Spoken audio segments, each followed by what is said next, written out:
Everybody, we just barely finished our 1975 Travco 220, a full restoration inside and out, and now it's listed for sale and lots of people have been asking for a video, so here's the video.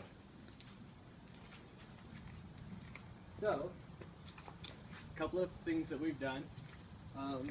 We replaced quite a few of the seals on the windows so that it would stop leaking, and so it's completely watertight the whole way around. We've sanded and refinished the entire exterior. So this is the paint that we did right here. You can get a good shot of it sideways so you can see if we can make it show how smooth it is. I added this pinstriping here, this thin black line, because I just wanted to give it a little more depth and pop when you look at it. And I've color matched this stripe with the wheels and the top so it all kind of comes together.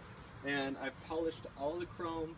Anything that was tarnished or not in the best condition, I sanded and refurbished, as well as replaced every screw I could find with stainless hardware, marine grade hardware, so that it's never going to get rusty and stained looking again.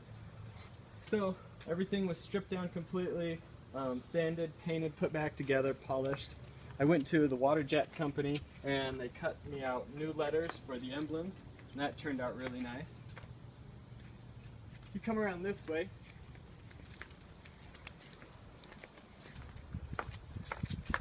this is a big storage compartment underneath. I hold tools and things like that in here when I take my family out. Even though I've done everything I can to make it safe, I want to make sure that I'm taken care of, because it is a 1975 and you never know exactly what's going to happen, that I have something to keep us on the road. And we've never been stranded at all with it. We've been all over the West with it. But if we have to ever do a quick roadside repair, it's nice to have a locked toolbox right here that I don't have to worry is going to get robbed while I'm sleeping. This step slides in and out, and it's all been refinished. I've gone through and polished all the aluminum trim work on the whole outside, and I've replaced all these screws with stainless as well. Inside here, these are your refrigerator internals and controls in the back here. So it's got a freezer and a refrigerator. It works on 110 volt power, it works on 12 volt power DC, and it also works on propane. So you just push the start button and it automatically lights, so you don't have to worry about any pilot lights. All the tires are virtually new. I didn't put them on, but they have almost full tread. They're Michelin tires. What I have done back here is completely disassembled the whole rear axle and brake assembly and replaced all the wearing parts in the brakes. So it's new drums, new slave cylinders, new adjusters, new everything, new shoes on the brakes. And then we also serviced the rear end. In here you have a 2-cylinder Onan generator, 6500, and anyway, it fires right up, does everything it's supposed to, and it's fairly quiet. Around the back, one of the flaws that I mentioned in the ad is this bumper is slightly bowed. You can see right here, maybe in the picture, maybe you can't. It's not bent in a big way, but you can see that. You do have a Class 5 hitch that comes with it. I would feel comfortable towing about 5,000 pounds with this rig. Oh, and right back here, this is a 50-gallon fuel tank that I took out and completely steam cleaned the inside and refurbished all the seals and a lot of the gas lines on the top. So your fuel system is good to go, all the way up to the engine actually. They have a bunch of new gas lines, new fuel filter, fully rebuilt carburetor, so your fuel system is good to go. Back here, I've polished all the bright work. This is the water heater. It does have a pilot light because it's the original. This is where you hook up city water. This is the pressure side, and this is the non-pressure side where you fill up the new water tank. So it does have a new water tank inside here. I believe it holds 30 gallons of water. Inside here is where I keep the sewage pipe and all of the extension cords for the shore power electrical system.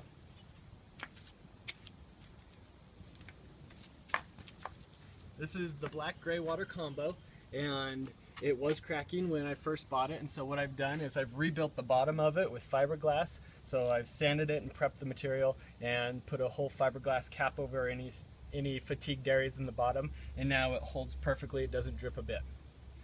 Up here, this is all new up here. This is the exhaust for the furnace system. It has a brand new Suburban NT30 furnace, which puts out 30,000 BTUs of heat, and it's all automatic and it's whisper quiet. So you just click on the thermostat and immediately the heat comes on and you'll barely even hear it. So you can sleep easily with this running. Here's a second toolbox built into the outside. Again, polished brightwork around it, just for more storage. These are the old style external flaps for keeping yourself cool as you're driving down the road. Now these are all original for the rear view mirrors up here, which have been refurbished. There is a rock chip right up here on the window, which I'm going to have filled and sealed, so that should be taken care of. It hasn't cracked at all, but I'm going to have that done. Come on inside. Oh, one thing on the door. Because this reminds me of an airplane fuselage, I decided to mimic an airplane door with the door here. So I took off all the trim and panels and brushed all the aluminum and shined it all up. So I think that looks really neat.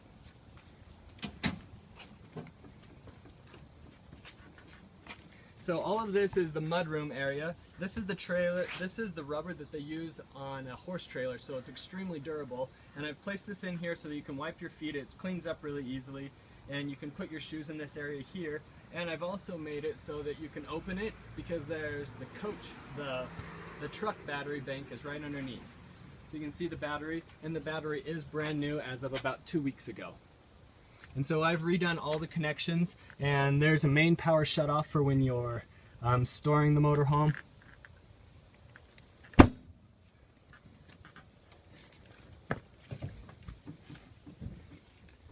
Inside here we have ambient temperature. This is an atomic clock, so you'll never have to set it. Wherever you are in any time zone, that will work. And here's all your gauges, so you can do your water levels, your holding tank levels, your battery condition, everything is controlled right here. Here's the new thermostat we just put in. And here are the running lights, so the track lighting along the base, and the exterior lights are right here. Let's go in the back. So here's a storage cabinet inside here.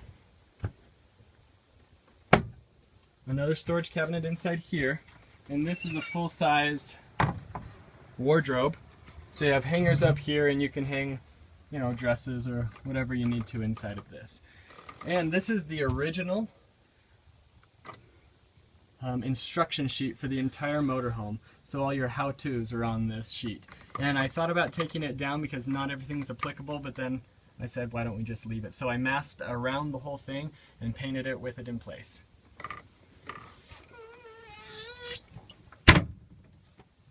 These are the convertible couches for the back, and what they do is when you're driving and you want to be a couch, you just leave it in place, but then really easily you can just flip it up and you have a bunk bed on either side.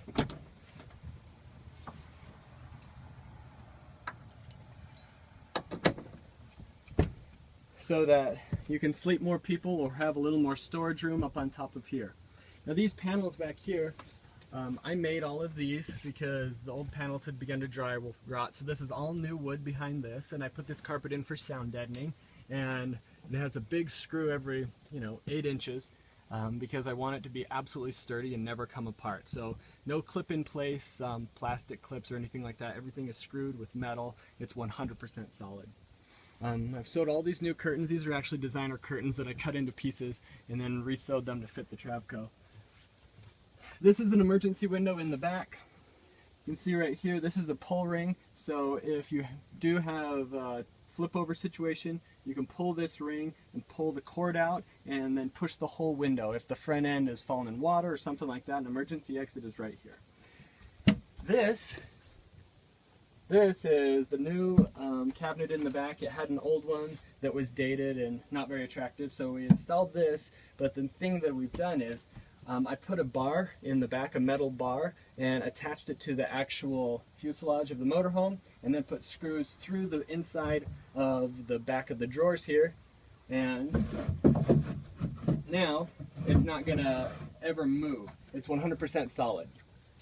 So these drawers, they don't fall out either. And we purposefully picked drawers that were going to be sticky, and so it's not going to ever slide out while you're driving. So this stays shut, it stays put, and nothing bad happens with that. I put all new speakers all throughout. The radio works great. It could use an antenna. I just haven't put any money into the audio system besides the speakers themselves, but it does sound pretty good as is. So underneath this side, you have the charger converter underneath here, and then there's no storage because this is the generator under this side. Under this side, you do have storage. This one's a little harder to open because it's sitting on top of the bunk bed. But you have your hot water heater, your water pump, the boards that go between here to make the master bed in the back, and the new water tank is all in here. To soften everything up back in the bedroom area, we put this natural fiber rug down, and I think it adds a nice touch to it. Now while we're looking at the floor, this is all the rubberized flooring that I put in. So it's a wood grain, but it's completely waterproof and it flexes, and it's a floating floor, so it's not actually attached down. That way, as things twist and move, you're never going to have any failure on the floor, because you have to have something that moves a little bit, especially in a motorhome. So this is a really high durability, high quality, and we put that in there. It's more expensive for sure, but I thought it was a better fit for the project that we were working on.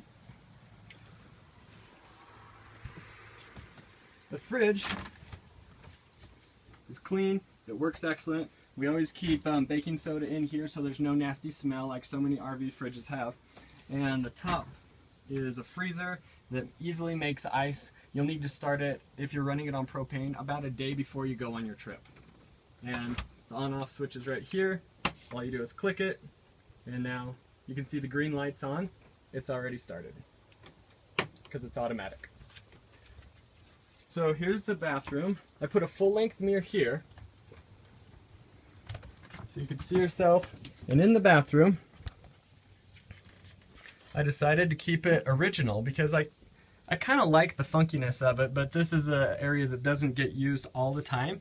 I just updated some of the fixtures in here, but the toilet is brand new, so that's a nice touch to it. But it came from the factory with polished sinks, and everything is polished all the way around with real metal and glass fixtures on both sides. The edge trimming is all polished aluminum, so although it is original, it is really nice in here. All of these white light covers, oh, I also replaced this knob on the door, but all these light covers I replaced because over time they sort of perish and crack, and so every single one of these is brand new, as well as this vent in the back, brand new, newly sealed with butyl tape. You're never going to get a leak out of this for the life of the coach. It'll go probably another 40 years before that needs replaced, so there's that. Now it's pretty hot in here, so I thought we would fire up the generator and kick on the AC as well.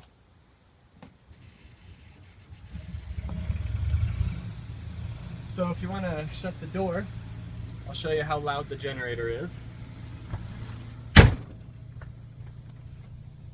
So there's just a really quiet hum from the generator.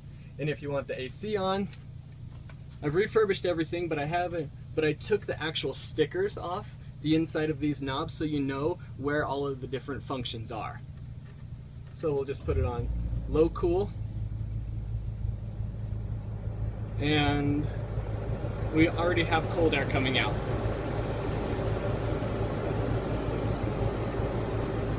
So one thing I wish is that this was a little bit quieter. If you replace it, it probably will be quieter, but it works great as is. So let's turn that back off so we can hear. And shut down the generator from here. This is the convertible sofa that we built. I built in these hinges here so you can flip this whole side up and get into the doghouse to get into the engine, and also made it so it has convertible bus seating so you can look out the front or push the button and release it. There's a table that comes right here. I don't have it in just for ease of showing on this video. And anyway, all of this upholstery is new. I designed the upholstery to look like this so that it would be modern and classic at the same time. It looks really neat like this with this gray tweed.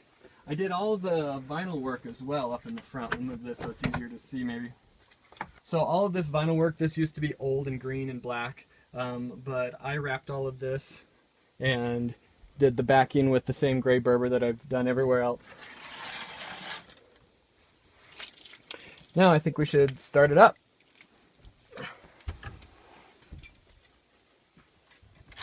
So the way I have this set up is you give it one punch of gas, and when it's cold, it'll put it into a high idle so that it'll warm the engine up quicker.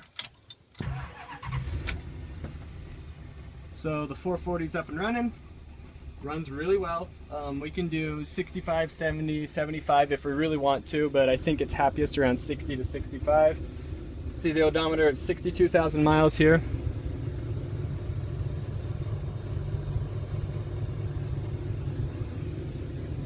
It's a 3-speed transmission, 3-speed automatic. There's the radio working. There's only a few of them. Come on, let's get in there. We'll shut this down. I really like these airplane style. It looks like a 60s airliner style lights, and of course they work on both sides here. There is extra map storage up here and trinket storage on both sides, so that's a big compartment for hidden storage. Also, over here in the kitchen, new faucet. I'll show you inside the sinks. I keep the sinks clean and polished. They work great. There's no leaking or anything from the faucet, which is why I replaced it, because it used to leak when you turn it on. So that's all done. This is all cedar, so it smells nice in here from the cedar, and all of this is attached all the way down here and all the way down this wall. So it's a full backsplash. You also have screened windows on all the opening windows in the whole coach, so that you can sleep with the windows open and not get bit by mosquitoes. This is all original. This is original, this is original. I've just polished the stainless and it looks great. It keeps the whole feel of the motorhome consistent. And of course everything on it works. There's the fan for when you're cooking.